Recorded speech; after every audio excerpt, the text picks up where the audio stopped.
नमस्कार दोस्तों, आज मैं आप सबके सामने एक देवी माँ का भजन सुनाने जा रही हूँ जो कि बहुत अच्छा है।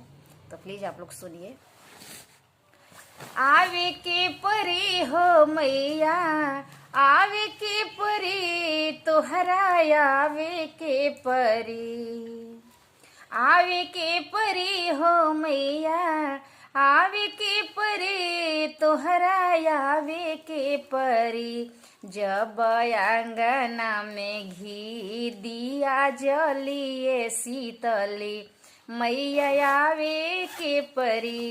जब आंगना में घी दिया जलिए शीतली, मैया आवे के परी।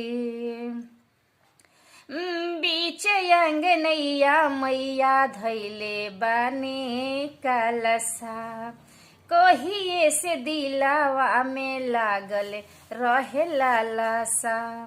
आवे के परी हो तोहरा, आवे के परी तोहरा, आवे के परी, आवे के परी हो मैया, आवे के परी तोहरा, आवे के परी। जब छाती पकल सा राखी सेवखाया जे शीतली, मैया आवे के परी। जब छाती पर सेवखा कलसा रखिया जे भवानी, मैया आवे के परी।